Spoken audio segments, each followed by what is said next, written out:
Hello, I am Leave Nelson B, musician for Lonely Ghost Records, and this is Tellin with Ellen. Here, we will go over recent Lonely Ghost releases, as well as those from affiliated artists, in a quest to get liner notes that you cannot get in a digital era. I hope you enjoy.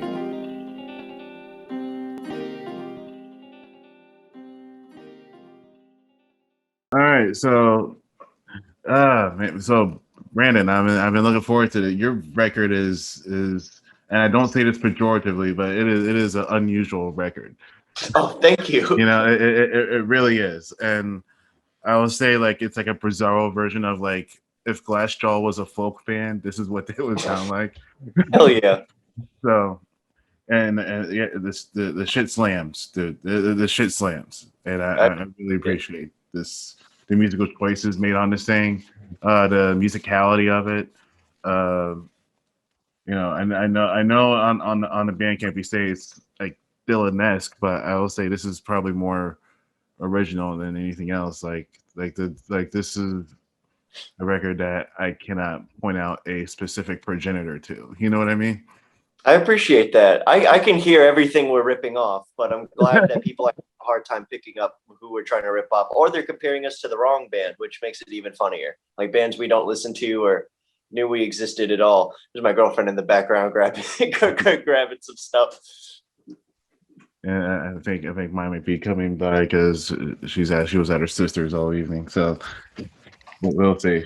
It'll be nicer to find out that I'm recording at this moment. Uh, but yeah, so the title "I Became Birds," like, what is that in reference to? So it's like that was me. So the record is about dealing with like gender issues, like my personal like gender crisis pretty much is the word I've been using to describe it because it kind of drove me a little crazy.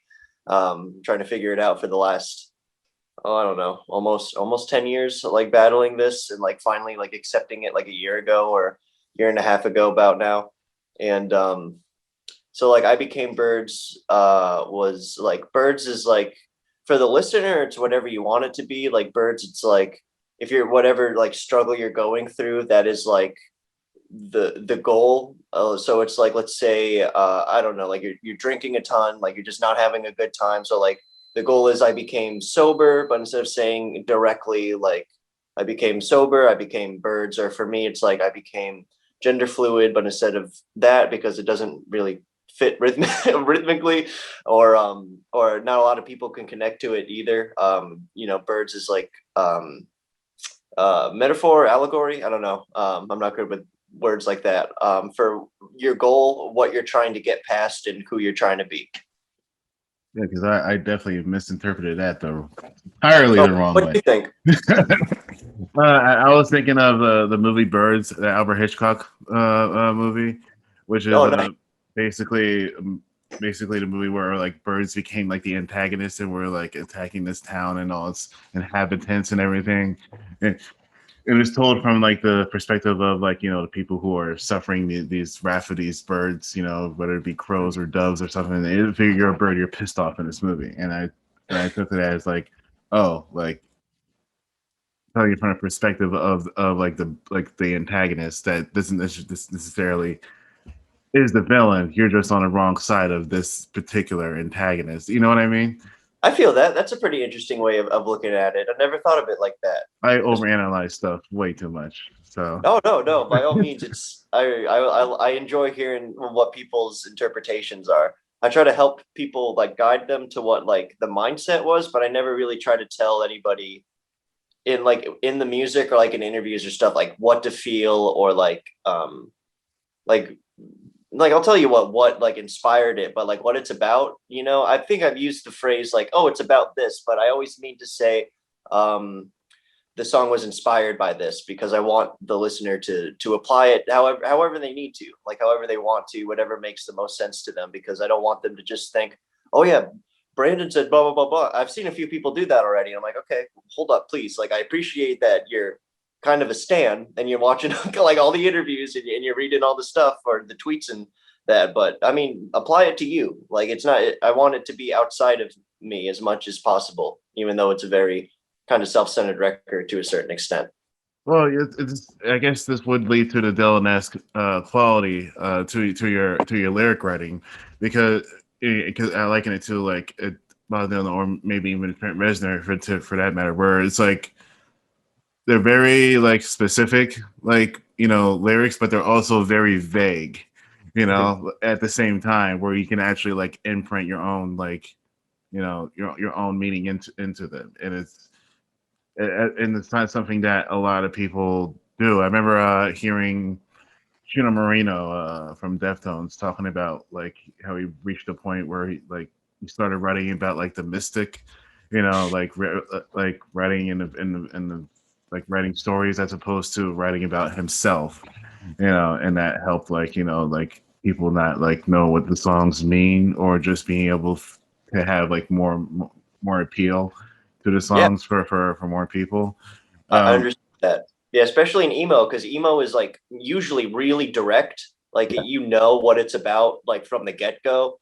And like I love that aspect of it, but also like I mean, this shit's been going on since what, like 1984, and there's only like a few bands that really tackle with like either like surreal imagery or just like impressionistic like imagery, or just things where you have to like think about it more so than it being like spoon fed to you. So that's like where we come from, is where we like the idea of like dissecting it, and like um just like weird imagery that could mean just about anything. Like it's definitely like it's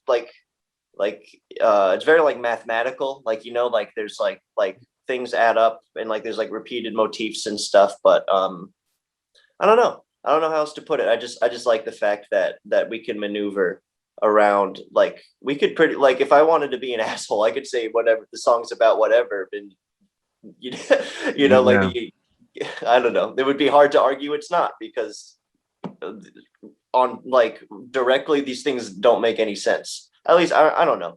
I don't think so. Okay, so I don't know if you ever seen the show before, but I think this is like my either 10th, 9th, or 10th episode that I recorded. But basically, we go track by track, and then we get more into like, I will say, the production notes and like the like guitar choices, and, you know, some of the tone like choices that you made to execute the feeling of the song. Not necessarily, you know, the subject matter of the track, Okay.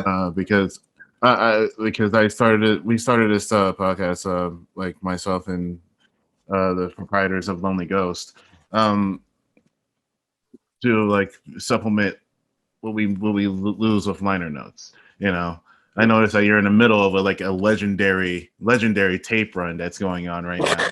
You know, like a multi joint venture tape run that's going on right now. It has been pretty epic. Yeah, yeah, very epic and very sold out. Yeah. Yeah, I think there might be like one more tape run, if that. I'm not sure. I think after this, I think either after the last one that's sold out, or there might be one more on deck. I don't remember. I need to recheck the chat. But that's it. After that, we're done with tapes for a while. We're going to be focusing on trying to get vinyl printed and like other merch. So that'll be cool. I'm very excited to get vinyl out, because like I like tapes and everything. I think they're really cool. I don't collect tapes though, so I'm excited to get the record. I have a pretty okay, you know, it's been worked on for years, but I've traded in a lot of stuff to get more expensive, rare stuff. So like my vinyl collection has gone down like quite a bit to get like the Holy Grail records I've been looking for. But the ultimate Holy Grail is to have your own music on vinyl. So Yeah. that'll be sick. Hopefully one day I'll cross that road, but, you know, vinyl is an expensive undertaking, Yeah. and especially like test runs and stuff like that. Yeah, I'm not. But yeah, I finally got a direct drive record player, actually, after having Oh, a sick. belt driven one for years, and a direct drive is definitely a lot better. Yeah, Yeah. yeah, it's like actually right behind me, right there. Oh, nice. Very cool. But yeah, that was a learning curve, having like to get like a digital audio converter and everything for that, as opposed to the belt driven, just having everything inside. But yeah, home is where this. I really love this record. This record is like, and speaking of the mysticism of like what your songs mean. Oh, that's a cat. Yeah, it's my cat Bagel. Does this every interview, every podcast. gotta hop up and say hi. You're gonna see his ass in my face quite a bit. He has no sense of direction with that thing. Not to the camera though. Oh like wait, right yeah, now. we do. Yeah, we got it. Okay. Yep, there we go. Yeah. Okay, that's a first on this podcast. But you I'm do glad employ a lot of. But you do employ some things that keep the mysticism of your music intact, like your song titles for one, or one way, like Elron Herbert was way cool, like, and it fits at How to Carry. I remember the only reason I noted because I actually like spent like a week in Japan. I'm like, oh, sick. That's a really cool way of saying that, you know. Yeah, picture the idea. Like I've always like not romanticized the idea of like Kiryu seppuku. I just thought it was like it's just insane that somebody has like the willpower to be able to do that. And so it's like I like the idea of somebody has the willpower but they can't do it themselves. So assisted, like haha, it's kind of a little dark. I don't know. I thought it was kind of cute. I enjoy the humor in that, you know. But okay, so you have a short intro. Elron Hubbard was way cool, and when I heard this track, I'm thinking to myself, okay, I know what this record is going to be about. I have no idea what this record was going to be about. So what was like the motivation of starting off like this being the intro track of this like of something of this tone and this slow being intro track? Well, we write kind of weird. We write lyrics first and then the music. So the lyrics came first, and like with the lyrics, like I knew like how it would flow. Like this song would be a little bit softer. This song would be a little bit more upbeat. Softer, harder. That kind of shtick. So we wanted to have the soft opener because our last record, our EP, Our Mouths to Smile, had like a pretty like hopping like intro, but this time we wanted to have a little bit more like low key, but also like have like this grand like explosion towards the end. That's where like the horns come in and stuff. And so and we were all like really into like folk music at the time. Like I mean more so me especially with like old time like folk music. So I wanted to have an acoustic opening like really bad. That was like the number one concern. I wasn't even sure if we wanted to have drums on it, but the drums worked out. And the title is a play on the King Missile song. Jesus was way cool. I love King Missile. That shit's hilarious. And yeah, we just wanted to have like a more low key opening that like set a mood, but also like subverts your expectations. Like with the first two songs, you might think where the record's going, and then by like halfway through the third song, I think most people are kind of like, okay, I have no idea what's coming next. That like because the screamo part comes in, and I think that's what threw a lot of people off. And then the rest of the record after that is a little bit more varied than the first two tracks. The first two tracks are like I see them kind of like as one song because we play them live as one song. They bleed into each other like pretty seamlessly. And we wrote it like that, like we wanted it to have like that bleed in, that transition into one another. So yeah. I really do like Long Distance Conjoined Twins, and thank you.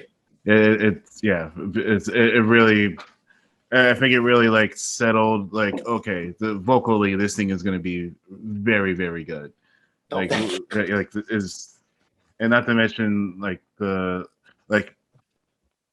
You just like nonchalantly say like, oh, that's when we're gonna bring in the horns, and like what comes into that decision to like, okay, the harmonica would be good here, the horns would be good here, like what plays into that? Just a lot of practice.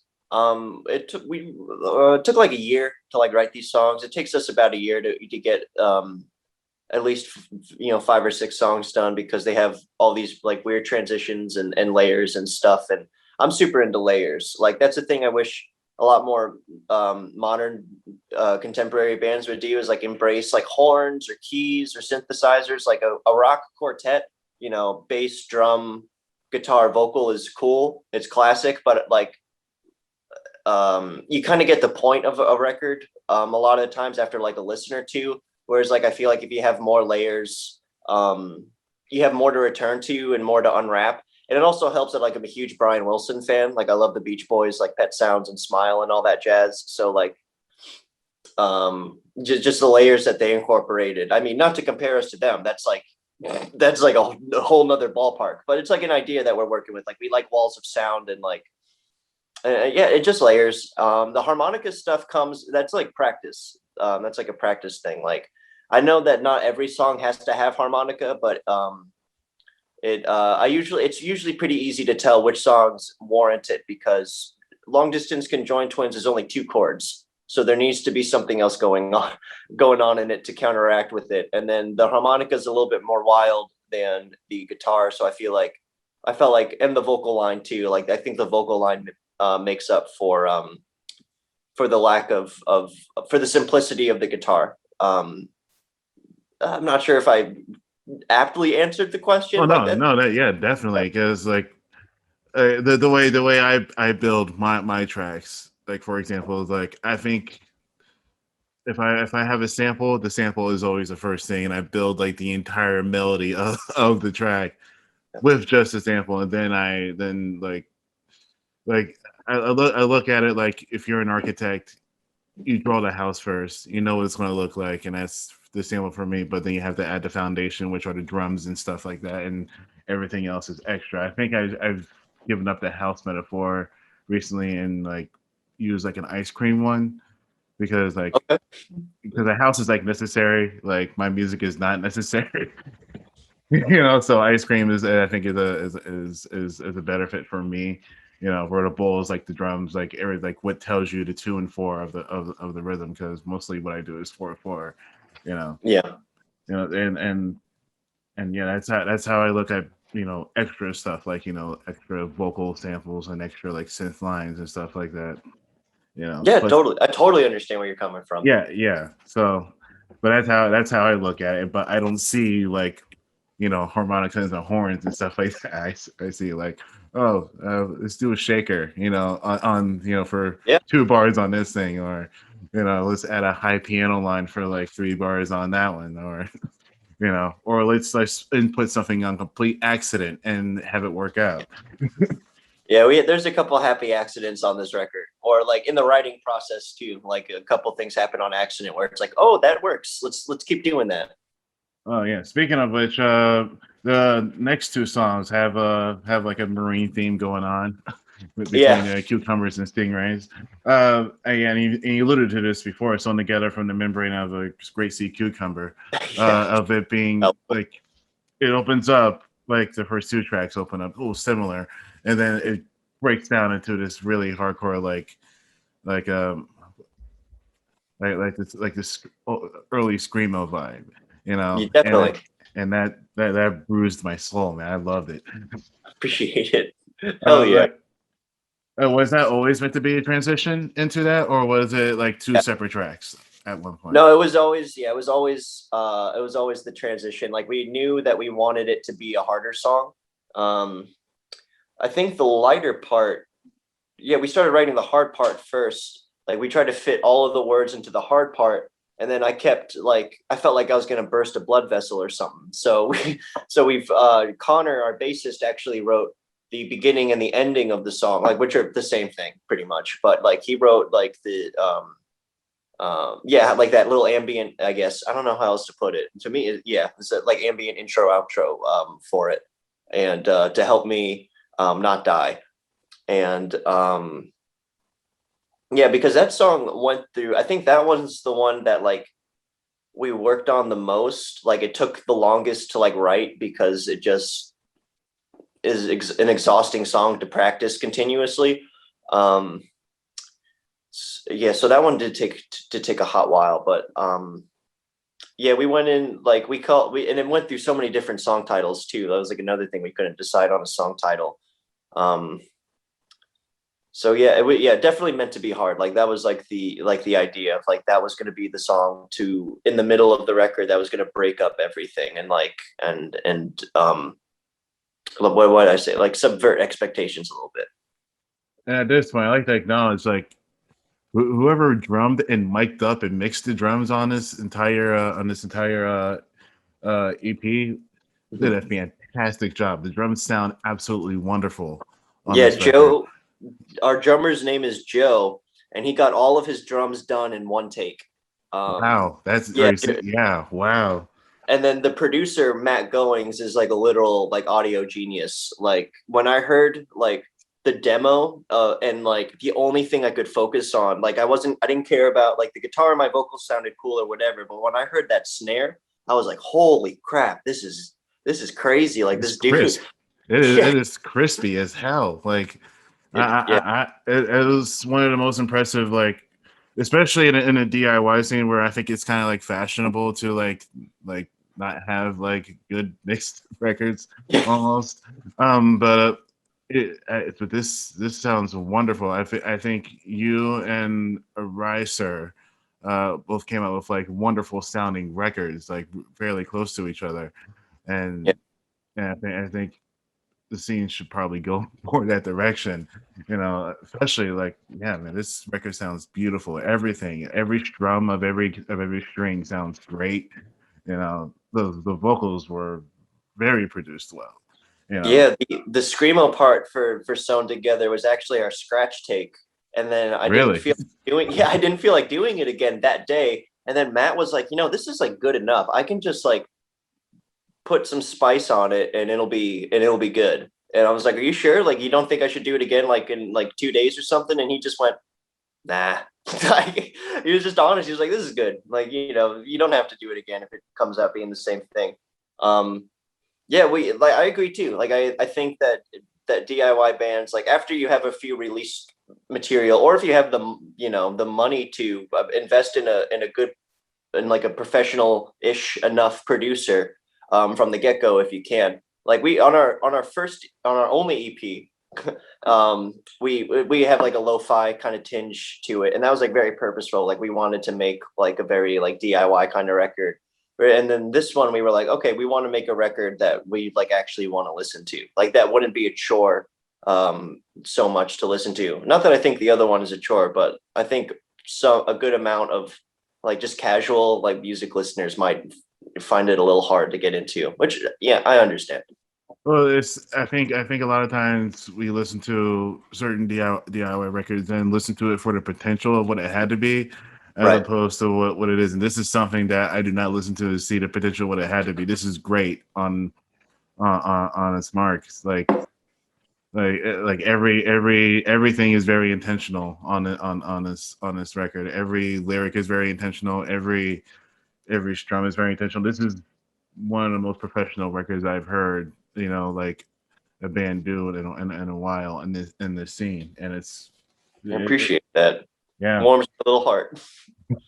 Yeah, I mean, even everything from the writing to like the song names to like the even just like the cover itself, like it invites you in. You know what I mean?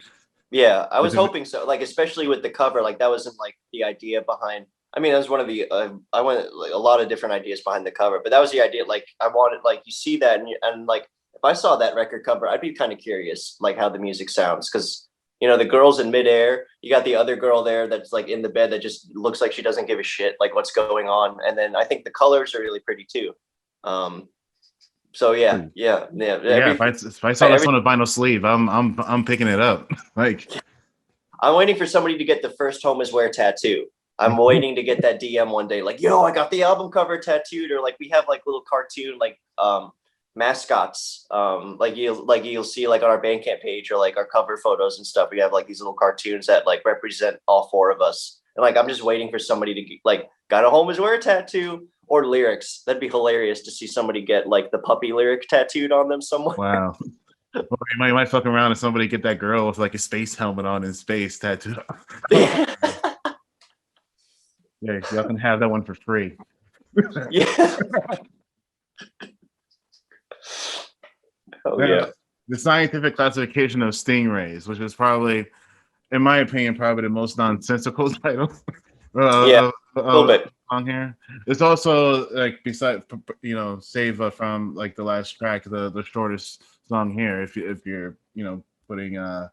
Ron Hubbard and Long Distance together, which Yeah. I probably should do that. I probably should like put those together and an FL Studio or something. It would be, yeah. Beautiful French press, by the way. Huh? That was a beautiful French press, by the way. Oh, thank you. Yeah, my girlfriend got it for me. It helps. It's way better than it's just better. I don't even know how to put it. This is better. I've gotten really into coffee, like back when I was in college, which is only like 5 years ago, I think, because I was a non-traditional late student. And yeah, when I found out that people who are allergic to roaches cannot drink ground coffee, I think my best friend told me that. Yeah, because you can't keep roaches out of the industrial grinding process. I'm like, okay, I guess I'm not. I guess I'm not drinking ground coffee anymore. So I started That's yeah. grinding. That's exactly why we get beans now, is because of the exact thing you just said. As soon as I found that out, I was like, I'm sure I eat a lot of weird stuff I don't know I'm eating, but now that I know this, I can't go back. Yeah. Yeah, so I bought a spice grinder and started grinding my own beans like years ago, and got a French press and a pour over and all. Like, I am what craft beer nerds are to coffee. I'm trying to get there. I would like to get more into coffee. I'm moving to New York over the summer, so that I think I'll have a lot more opportunities to talk with like annoying coffee people than I do down here in Florida, and have more access to cool coffee stuff. You get the nice blue Greek cups of coffee that you see on every New York television show. Exactly. Yeah, you see we went up there to just look at neighborhoods a month ago, and we saw those things everywhere just scattered on the there'll be those cups, and then right next to it is like a crushed up pack of like Newports. Like it's New York. But yeah, apparently it's like time to move to New York now. Because I guess rent went down like 20% on average, like after the pandemic. I guess New Jersey's like selling houses at record low prices, but you go to pay property tax and they're like twice the price of a house for Yeah. your property tax in New Jersey. But yeah, apparently New York it's time to get either a storefront or just pay rent, because its rent has like gone way down. And Yeah, that's why we're taking advantage of the opportunity to now. So I'm super excited, a little nervous. I mean, my whole family's from New York. I go up to New York all the time, so I'm used to it. But I've lived in Palm Coast my entire life. Like I'm 25 right now, and so like I've lived here for 25 years, and like I've never like lived anywhere else really. So it's like gonna, even though like it's a place I'm familiar with, it's gonna be like a huge change. Like a good amount of my buddies are here. All my memories essentially are here, so it's going to be kind of weird to like not have like pass by like like as personally historic landmarks all the time, which I think will be a good thing. I think it'll help me grow a little bit, because I feel stunted, like even though I'm 25, there are days where I still feel like I'm like fucking 17, and I feel like that has to do with my environment. I don't know if I could go back to Florida and feel like a 33-year-old man that I am. 'Cause I moved out of it. My family moved out of there when I was like 12 or something like that. And like my childhood was like field trips to Disney World and St. Augustine and Kennedy Space Center. And oh yeah, Kennedy Space Center. Yeah, I haven't been there in I a don't long. know. I've been there a lot. It was like every year we went to Kennedy Space Center for some reason, to go see an IMAX, whatever they had in the IMAX theater or something. They had some cool stuff there. I remember when I was a kid, I got a really good milkshake at Kennedy Space Center. I don't remember any science facts or any like anything I learned that day. I just remember like being like 8 years old, like, damn, these astronauts make good milkshakes. I want to be an astronaut. Their dairy selection is great. I remember we went there. We went to the IMAX theater. We saw this thing on King Tut. We went to the Space Center to watch like a 2-hour movie about the opening of the tomb of King Tut for the first time. That's interesting that they would be showing like ancient Egypt at the Space Center. All right, cool. Good for them. They get the broader education. I like it. I mean, but I think it was like the closest like IMAX theater like they had at the time.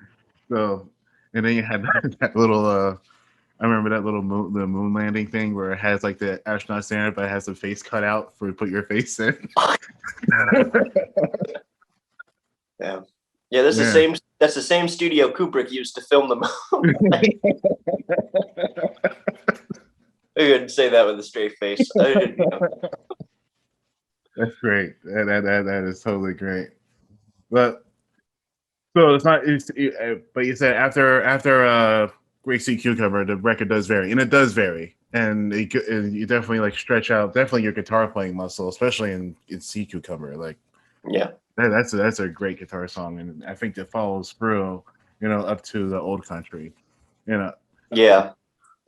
But why the brevity of Stingray?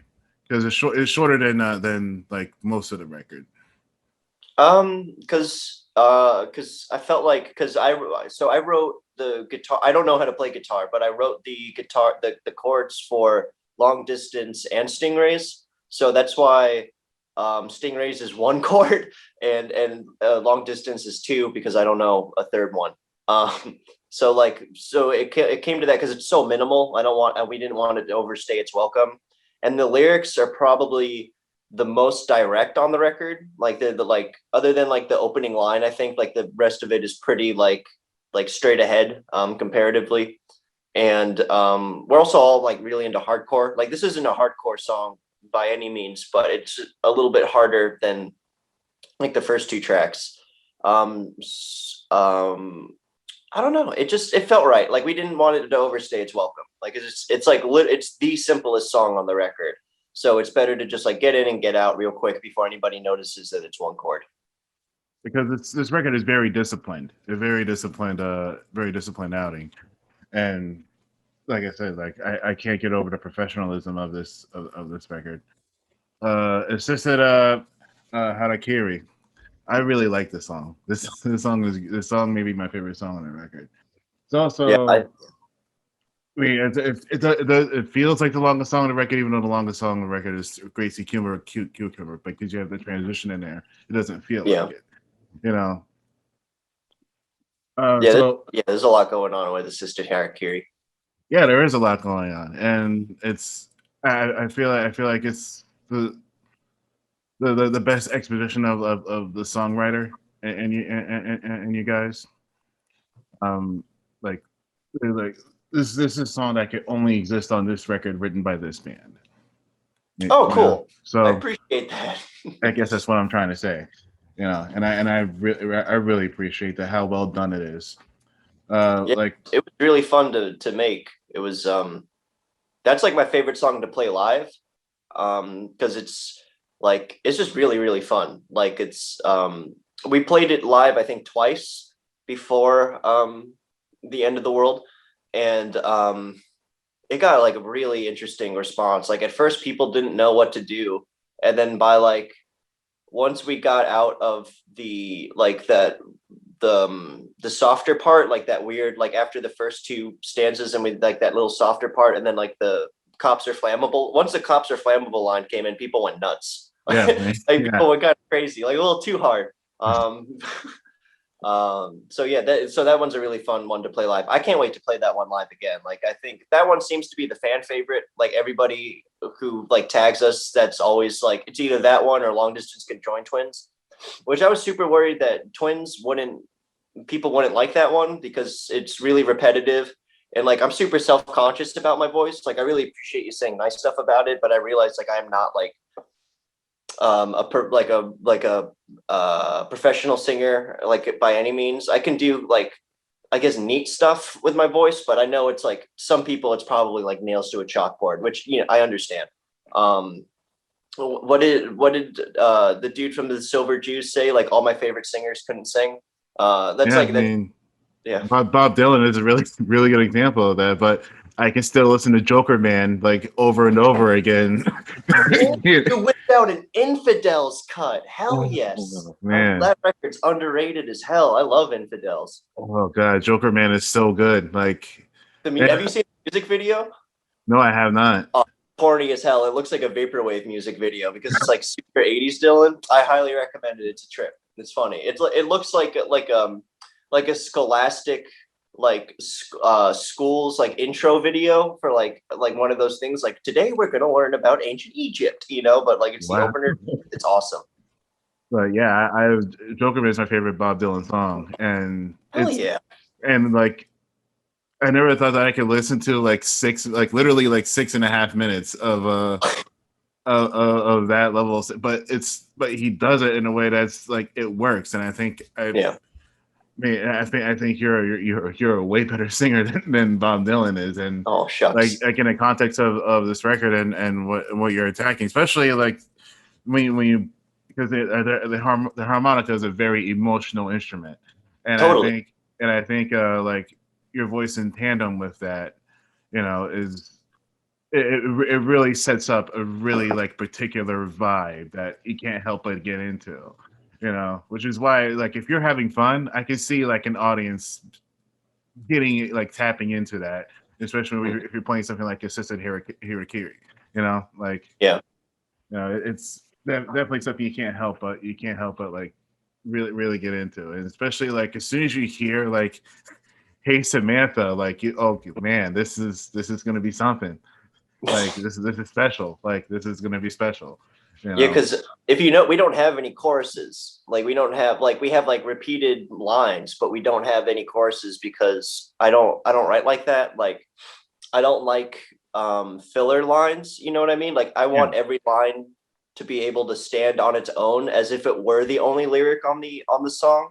Um, so like I feel like repeated choruses. Like that's the thing about Dylan too. Is like I like Dylan is like literally my favorite songwriter like ever, but like there are times where like a song like Sad-Eyed Lady from the Lowlands where it's like the chorus comes in so much and makes the song so much longer than it needs to be, which adds to like the hypnotic quality of it. But like if I'm just like casual, if it comes up on shuffle, I'm like skip because it's an investment, so like I don't like to repeat anything that doesn't like need to be repeated. Like if I repeat something, there's like a very specific idea behind like repeating it, like the cops are flammable or the just the Hey Samantha part. Yeah, so everything is like, yeah, like you said, it's very disciplined. There's like almost like it's fun to play, but there's almost like no fun like going into it. Like it's very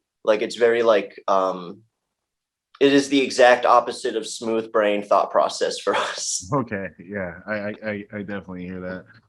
I definitely go for that when trying to do my own because when like I'm sitting right here in this chair, like when I do most of my stuff, like like messing around with this or the sampler or something like that. Like, yeah, especially when one thing is like off and you don't know what exactly is off, you're trying to course correct that. And especially with me, I'm not a trained musician at all.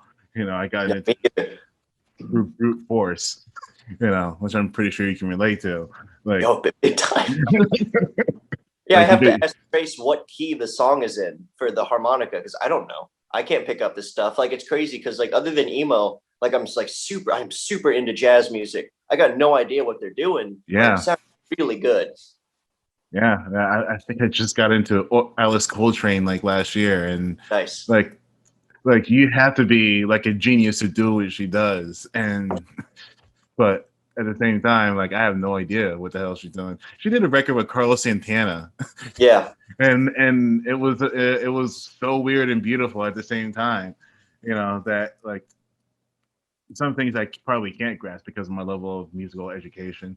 Yeah. Yeah. There are times where like if I'm listening to a jazz record and there's like something that isn't clicking with me, like especially if it's more avant-garde or whatever. Like if it's modial or like hard bop or something, like I can like understand like the idea behind it, like a little in like the lamest sense of like the term.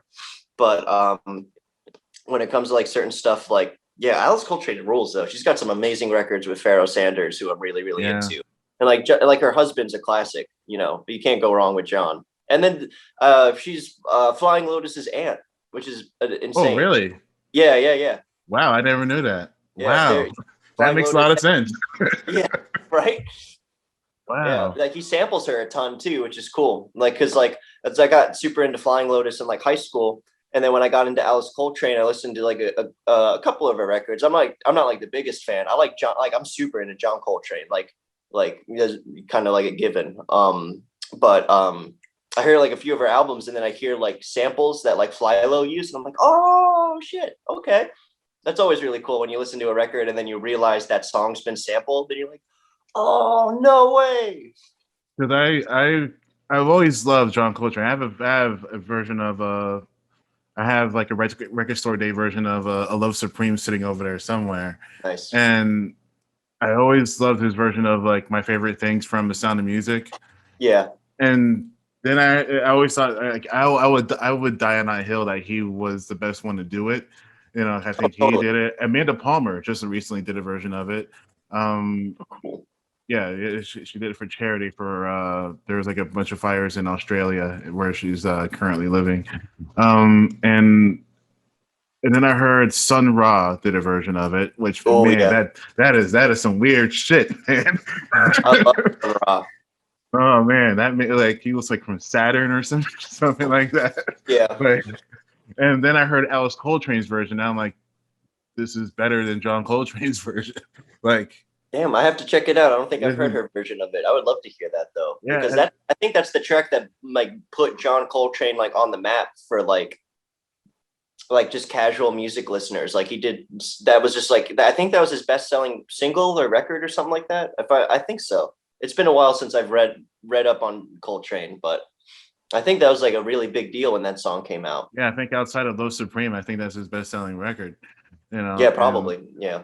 and like yeah, I remember hearing Alice Coltrane's version because I was having a debate with somebody about like who did the best version of the sound of this Rodgers and Hammerstein song, this song, and yeah, my favorite things is it's so good, and I think I first heard it when Outkast released Speaker Box of Love Below when Andre 3000 did a version of it Oh, okay. on Speaker Box of Love Below, and that's one of the highlights of the record. It's like one of his closing tracks in the last third of his half of the album, and then I go back and listen to John Coltrane's version and the original Sound of Music one, and yeah, Alice Coltrane like really outdid herself, and it's so weird and it's dark. It's a dark version of the song, and like I can't explain it. It's so beautiful. I gotta give it a peep. I gotta hear this version. I didn't Yeah, even know it. Excuse me. I didn't know it existed, so that'll be cool. yeah, I didn't know it existed till like a year ago, and when I was like, Okay. you know, like going back and forth with somebody, you know, this is the best version of my favorite. Oh wait, Alice Coltrane did a version of this. Hold on a second. That's I think it awesome. actually may be the longest version of it too. Okay. Yeah. Okay. That's cool. I can sit down and take it in for a second. That's cool. Yeah, I usually like longer jazz tracks for whatever reason. I think it's easier to get into it than it's like if it's like 3 or 4 minutes. Yeah, when it's like yeah, I really like the quartet era where jazz record albums like were still double sided, but they only had like 4 tracks on them. You Yeah. know, Love that shit. yeah, I really like that. You know, when like Tony Williams has like a solo for like you know like 3 minutes on the drums, and Herbie Tony Hancock. Williams is nuts. Tony Williams is a beast. Yeah, he. Oh man, Tony. One of the most underrated jazz musicians is probably Tony Williams. Yeah, without a doubt. Oh man, like and plus like yeah, he played in Miles Davis's quartet, I believe. You Yeah. know, along with like like Herbie Hancock playing for Miles Davis is just an insane thing to think about.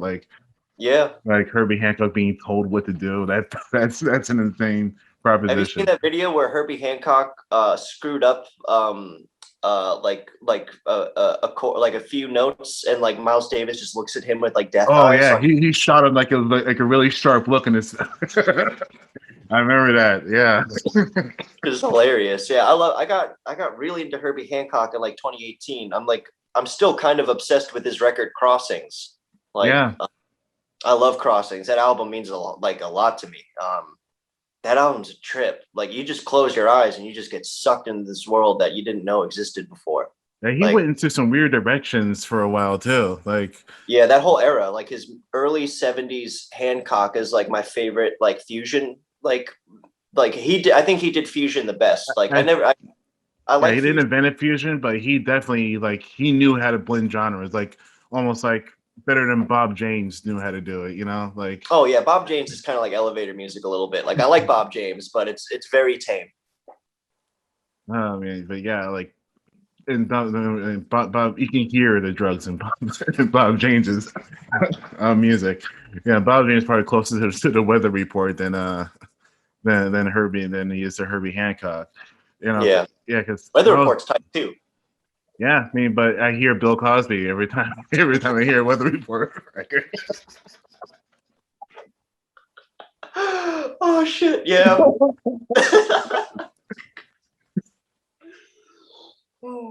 And plus, you Yeah, had I'll never like, unhear that now. and plus you had like hybrid bands like War, I believe was really big at that time. Mother Sister, was it Mother Sister Father Son? Was it? I forgot what the name of that band was, but even like Parliament Funkadelic was Yeah. like using like those elements. It's come to find out like Bernie Worrell, the main producer for the keyboard player from Parliament Funkadelic, like he went to like Africa to learn like rhythms and shit. You It's know, cool. like yeah, he was like the music director for like Chubby and the Turnpikes. There's a band called Chubby and the Turnpikes that later became the Tavers, and like they were Oh, such like a bite of numbers, like like 60s like pop group. Then he goes and does like Maggot Brain, and yeah. and like the spirit of that kind of musicianship is definitely an era that I wouldn't necessarily want to live in, but it's something glad I can definitely revisit, and like definitely take it as inspiration now, Totally. but Yeah, totally. Everybody was doing some kind of weird stuff back then. I blame the bell bottoms. There's too much air coming up your legs. well, that and there's like a freedom, like Yeah. once rock and roll busted wide open, like there was a lot of freedom going on, like everything from punk rock to jazz was experiencing like Donald Byrd was releasing like smooth jazz records after Yeah. like because like jazz was like a smart man's thing for a while, Mhm. and then like smooth jazz started happening. And Donald Byrd got into it. Herbie Hancock even got into it. Witten, Yeah. the Marcelluses, Brayton and Witten, like I haven't had like a really decent, substantial jazz conversation in a long time, so I'm kind of like really into Oh, I'm this right now. cool. I never get to talk about jazz when I'm on these emo podcasts. Like it's cool, but like I'm like I think yeah, I've been into jazz for a really long time, and I got a pretty decent digital archive of some jazz records, but I'm trying to build up the physical one. Yeah, no, I love jazz. Like it like indirectly influences a lot of what we do too, because Trace like studied jazz and really appreciates jazz as well. And yeah, yeah, I think the last time we talked, he was getting into giant steps, which was a big deal for him because Ooh, he never heard it wow, before. Yeah, yeah, and he was that mind blowing. I was like, yeah, dude, Coltrane, that's where it's at. There's a lot of other really, really cool stuff. I'm really into Bill Evans. I love his okay. chord structures. Yeah, I think Bill Evans might be my favorite jazz person. Like, I just love his chord structures because he comes from like classical a little bit, which I don't know too much about classical, but I do like impressionist music, like quite a bit, like Debussy and people like that. And he comes from that and like mixes it in, and it's just got a really just something about Bill Evans that just takes me like anytime I'm like I just feel so cozy and like so comfortable, like even if it's like one of his sadder records, like We'll Meet Again or something like that, like even, like I'm vibing. Like I just feel cozy. Well, even some of those like early Santana records are like Yeah. written in the jazz tradition. Like Santana is playing guitar like people play the saxophone, like Yeah. and yeah, especially on Welcome, I think that's like probably the best like example of it. Well, say from like the Alice Coltrane record, which Yeah. Santana like disowned that record like very vehemently. He does not like that record at all. Damn. Shame. Yeah, It's it is a okay. shame. Yeah. It really is a shame. But There's a couple ones where like artists don't like one of their better records for whatever reason. I'm trying to think of one. Helen The Wolf, first, Helen Wolf has had one. No, yeah, this is the Howlin' Wolf record where he played electric guitar for the first time. oh yeah, it's got Howlin' Wolf doesn't like his record, but he doesn't like his electric guitar either. At first, Yeah, that was a terrible marketing campaign. And like in retrospect, like the dude was like, "Yeah, I thought it was funny, but it did not work because the record didn't sell." But that's an interesting record. I think that one's good. I like that one. it is good. Like that has the best version of Red Rooster, I think, Hmm. in my opinion. Like, No, that was uh, like literally the first thought that came to my head. My head was Red Rooster. yeah, like because I actually started on the wrong side of that because that's on side B, and I throw on Red Rooster. I'm like, oh man, this record's great. Yeah. Yeah, I heard this song before like millions of times. I never heard it like this. And Yeah, I how did it love not get Howlin' released? Wolf. I got into Howlin' Wolf like freshman year. I've been obsessed with him since. Something about what was it, Moanin' in the Moonlight or Moanin' at Midnight? I can't remember the album title, but Moanin' something. That record is just insane. Like it's more hard rocking than like all of the rock and roll that was coming out of that time, like pretty much, other than like probably like Little Richard or something, or Big J McNeely, I think is his Okay. name. Yeah, like there's just hard, like that record's hard as hell. Like it's pretty punk. Like, yeah, I love Howlin' Wolf is badass. Oh, how Wolf is like I forgot when that man when he passed away. Like that man picked cotton as a child. Oh shit, I Like didn't know he was that old. That made yeah, yeah. BB King picked cotton as a child.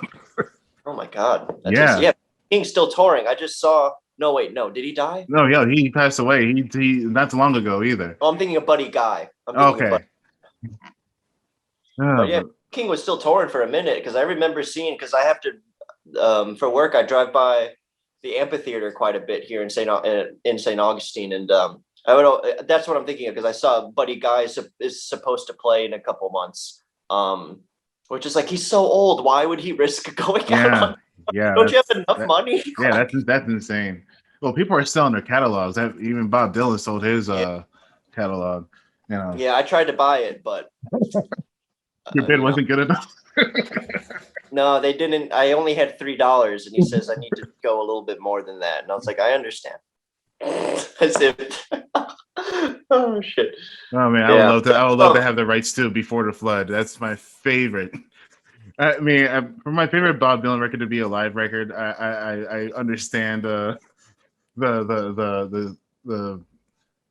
sacrilege that people may have about that, but Before the Flood is, because every Bob Dylan, every time he plays a song, it's a completely different arrangement. Yeah, I Bob Dylan 5 times live, and every time I've seen him, it isn't until like the second verse where I know what song it is, because he does it. Yeah, and then that version, I love Before the Flood. That's a really great live record. He's got a lot of really underrated live material that I think is really good. Yeah, Budokan was another one that was like really good.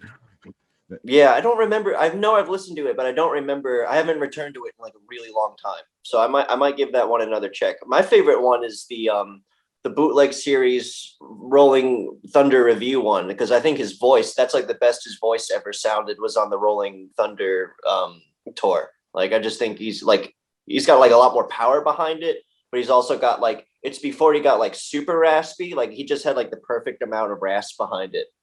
And and Before the Flood, he covers Jimi Hendrix's cover of All Along the Line. Yeah, he covers a cover of his song.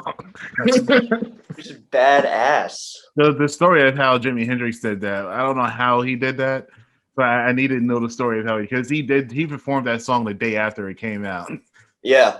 Yeah, he did the same thing with the Sgt. Pepper, like the title track for Sgt. Pepper 2, which is nuts. Like a few days after it came out, he just had the ear and he was like, okay, I got this.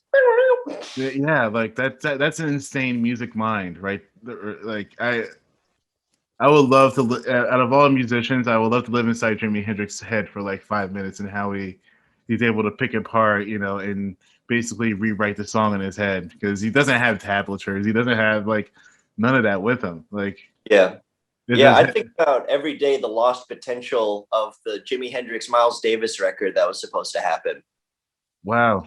Yeah, that would have been. But I don't know if they would have got along. Miles Davis is very mathematic, very mathematic with who he chooses to collaborate with. And I think it was Miles's idea, if I remember correctly, because like he was getting into like he was like not interested in like, and like he was getting more interested in like rock and like soul and like psychedelic music and stuff around that time, and I think he was like. I think he was like, he just like heard Hendrix, I guess, and was like, this is the shit. Which is now that you said that, I can understand. Like, yeah, he probably would have wanted to do that, because he did that weird rap record. Hip hop, yeah, or pop or whatever. Yeah, that was his last record too, I think, before he died. What a way to go out. Yeah, and with the most weird Miles Davis album cover that I've ever seen since like Sketches in Spain, Sketches in Spain. Like, Yeah. yeah, that record was produced by Easy Mo B out of all people. Oh Like, shit. yeah, Easy Mo B, who did Flavor in the Ear, Notorious B.I.G. and Yeah. Everything Remains Raw by Busta Rhymes. Like, he did the last Miles Davis record, which is has to like that's such an accomplishment. Yeah, I know a few people that are really like later era Miles. I think after yeah, I can't remember. I think after like On the Corner or something, that's where I kind of like cash out. Like I'm good. Like I have enough. Or like It's an acquired taste. Like you yeah. really have to really be into that kind of sound, you Every time know. I hear it, I just think of like the Fresh Prince. Like I don't know why, like that color scheme and like those patterns and stuff. Like it's just I just brought back to like that time in the '90s where they still kind of were '80s. Like it was like it's like before Nirvana hit, like that era of the '90s were before like I guess like a year because what Nevermind came out like '91, right? So Well, I think yeah, you're talking about like the space and time where like a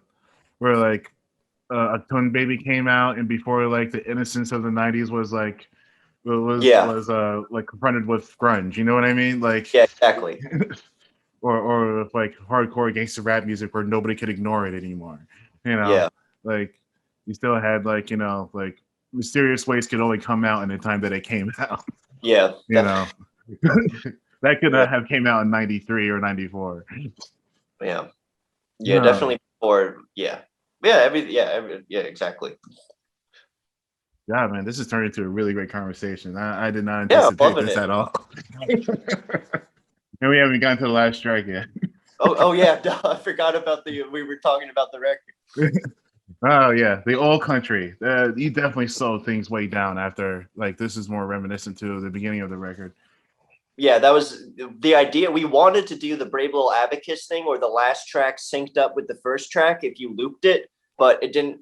We just couldn't figure it out. Like it was, we tried so hard in the practice space to try to think how this would work cohesively without doing like a bunch of weird edits or like samples and stuff. And we just thought because the song is like endearing, I think to me it's my favorite song on the record. Like it's the song I can listen to um casually if I wanted to, more so because it's I don't know, there's just something about it that I really like because I come from that before I got super into punk and stuff. I think that's like our most Bob Dylan-y song, because it's just guitar, drum, a tambourine, harmonica. Like there's nothing special going on, and then you can hear Joe coughing in the background.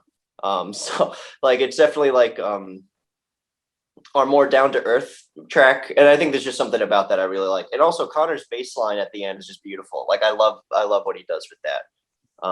So yeah, we definitely, that was like a conscious decision to like slow it down. I know it's like kind of like a cliche to have like the last song be a strictly acoustic song, but it's a cliche that works, um, and I couldn't imagine these words around like on a harder, like on an electric or at least if it was on electric, like faster or anything like that. I began writing this song in 2012, like around this time in like Wow. 2012, and I like it's changed a lot since then. Um, and I've been working on it up until like literally day of recording, like making sure that like rearranged a few words and stuff. So it's like that's like 8 years, like because we recorded in 2020. So yeah, so like 8 years of trying to work on the song. I brought it to the boys for like 20 or 30 stanzas, like it was ridiculous, like pages and pages long. And then they like Trace looked at me, the guitarist and the guy I composed the music with, and and he just like, this is cool, we're not doing that. Like he's like, I can't do this though because I don't write with a meter or a rhythm in mind. I just write, and then the music forms around the words. So we couldn't figure out or didn't want to attempt to have like a what, like probably like a 10-minute 13-minute like Desolation Row kind of song. So I gutted it to what I thought were the most relevant verses and what were the best ones, like the best lines and stuff, and like made like a weird little Frankenstein out of it. And it became my favorite song on there. I don't think we haven't played that one live at all yet. I don't know if we would. I think it would slow things down a little too much, but yeah, I love that song. I think that one's is a really pretty song. I actually bought this on Bandcamp, and this was Oh, like the only thank thing you. I had. This is like the only thing I had, and I still use Winamp, by the way. So Okay. I had this in Winamp, and it just repeated itself like the whole album did. And I think this album, this the last song actually does a good job of making sure that you're primed to listen to this again. You know, because I think I Nice. listened to this like 4 times all in a row. You know, like the first time I listened to it, I was making notes for the podcast, and after that, I think I started playing Quake, and I just kept it playing, and like it gets better every time that I listen to it, and the last song definitely like helps that cycle, go forth, especially after being picked up with Sister Hirakawa and Sea Cucumber and Stingray. Like, yeah, that it brings everything down to a level that is great. And I think all my favorite records do that. Like, I think that one, Spiral by Nine Inch Nails, definitely does that with Hurt at the end, and the last Radiohead record, True Love Waits, and which is Oh yeah, yeah, the saddest fucking song I think Radiohead has ever written. And it's minimal. It's as minimal as minimal radio can get, and lyrically and musically. Because yeah. I've seen that song live, and it's actually like a full on rock arrangement live. But Oh, cool. on that record, it's very muted. And Anything out of the song for you? Or did it make you appreciate it more? in the context of Moonshaped Pool, like after, because Moonshaped Pool, I think more often than not I don't want to call it a protest record, but it's a very like, a very anti-establishment record, and Yeah, to end it with that kind of defeat, I think really makes it hit harder. You know what I mean? I think it adds to the album as opposed to taking away, having it end like that. Like, okay, this is reality, seeping yeah. in. You know what I mean? I feel yeah. It's been a minute since I listened to a Moonshaped Pool. I had like a pretty big Radiohead phase in like late high school, like early college, and then I think I listened to it so much I got kind of burnt out from it. And then I also discovered Aphex Twin, and then I just was Oh, like, oh, Aphex okay. Twin. So this is what they're, because like I was really into Kid A and In Rainbows, and probably more In Rainbows than Kid A, but once I got into Aphex Twin, I was like, oh, okay, I get it now. Yeah, because oh man, what's that record that ends with Every Fourth? That's another like slow song that ends, that caps that Aphex Twin record. I think he does it twice. I think Zero has one. Zero, I have that on vinyl. And you know what the vinyl cover of that of that album is? It No, is a full breakdown of the expenses that it took to make that record, broken down that's per funny. vinyl disc. It is. That's badass. That's Yeah, it some meta. is. I love meta merchandise. Like yeah, we're working on a shirt that just has our little character Abernathy on it, and it says, "Hey, I've been merchandised, so you can advertise home is wear." Like I love meta stuff like that. Yeah, man, but yeah, Aphex Twin, yeah, that's another good example. Ever Fourth is my favorite Aphex Twin song, and it's probably the most Yeah, unlike of the Aphex Twin, but it works so well. Like after going through like the whole glitchy affair that is Richard D. James, like that record caps off perfectly, and I yeah, Aphex Twin, yeah, definitely, and plus he has like a bunch of hidden shit on SoundCloud that you have to look for it. I'm sure there's And more stuff that he's not telling us. Like because I feel like he's in his room smoking spliffs every day, and he goes out to check on his kids, and you're like, oh, all right, you're there, good for you. And then he just goes back in the studio and just shits out another song. I remember hearing him talk about the time Kanye West sampled Avril Fourth. No, it's Avril 14th, right? I Yeah, think Avril so. 14th. Yeah. Yeah, and yeah, Avril 14th, and like he's like, "Oh, do you need me to replay some of these things? I'm just sitting here doing nothing." I can have it match the tempo of what you're trying to do, and like, apparently like they refuse, like his entire camp refused to actually like give him any like production credit of the. Damn. They gave him the sample clearance, like the sample Okay. credit, but they didn't give him like like production credit for like Yeah, Kanye is a little weird about credits. Yeah. Kanye is just a little weird. Yeah, he's a little weird about everything, marriages, credits, like songwriting, like Fish bleach sticks. stains on a shirt. Yeah. Man, like that's a musical heartbreak for me, Kanye West, because I defended him so many times, like, oh man, I can't do this anymore. This is draining. I never was super big into Kanye. Like I never got like I had like a moment when Life of Pablo came out where that was my shit. Yeah, But it's a I good album. realized, oh yeah, without a doubt. But I realized my favorite Kanye record is Common's Beat. That is my favorite Kanye record because you don't hear him too much, but that production, his sample game was out of this world on beat.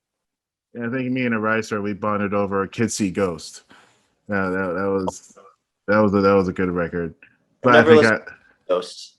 Oh, After Kids See the Ghost whole is good. MAGA came out, I stopped. I just couldn't do it because that's all I could think about. I just couldn't deal with MAGA Kanye, and I don't know if he's on it. I know he's got some stuff mentally. As somebody who has a few has on some medical papers that they have a few screws loose. I understand, but at the same time, it's like I don't know. I just don't feel comfy doing it right now. Yeah, I've definitely given Kanye the mental health excuse for a while. I'm a veteran myself that has like PTSD and depression issues and stuff like that. So I've given that excuse to Kanye for quite a while. But like he's had more than enough opportunity to be like the example as far as like being a black man seeking out help for his mental health, and to be that example and to not make it like stigmatized instead of just doubling down on whatever instinct that he has at that moment. Like you got like what, 4 kids at this point, like come on. Yeah, and he's also almost a billionaire. Like, doesn't he have like an insane amount of money? Like, he has the resources to get help. It's not like he doesn't have health insurance or nothing like that, or can't afford a doctor. Like you can literally like leverage your celebrity to like make mental health part of every basic health plan. You know what I mean? Like, and like highlight how serious it is instead of like I don't know being a caricature. Like in which that's what he is now. He's a caricature of his former self. Yeah. But man, this has been a really great conversation. Like, yeah, holy absolutely. crap, you need to release more records so we can do this again. We're working on it. So yeah, congratulations on the response and the sold out tapes. Like you guys deserve it. Like everybody involved with this record definitely deserves like an A+, and some kind of confirmation that you're doing something right. I appreciate that a whole lot. That means a lot. We like I tell everybody we tried our best. Like we literally there's love in every corner of this record. We paid almost too much attention to it at a certain point. Maybe so that just means a lot to hear from everybody and y'all too. This was a lot of fun. I had a really good time on this podcast. I love talking jazz. That was like the part that blew my mind. I was not expecting to get into jazz today. So I'm a happy camper. All right, Brandon, where can the people find you? You can find us on Spotify and Bandcamp under the name Home Is Where. The record's $1, but if you can't afford it, just hit me up on Instagram or Twitter and I'll give it to you for free. No questions asked. I don't care. And then on Twitter, we're at Bob Dylan Smells. And then on Instagram, we're I Wonder What Bob Dylan Smells Like. All one word. We're on TikTok too, as Home Is Where FL. It's very niche subject matter on our TikTok. It's only emo content. So if you don't give a crap about emo, I don't recommend it. I'm an idiot. So if you don't want to see me be an idiot too, don't recommend it. But yeah, I think that's about it. We have a link tree on all of our profiles. So if you want to find us, you find if you just find one, you'll find everything. Okay. All right. Well, thank you very much for indulging me in this conversation. It's been thanks for having me. It's been a great Thursday night. Hell yeah. Yeah, you have yourself a good night, bud. All right, you too.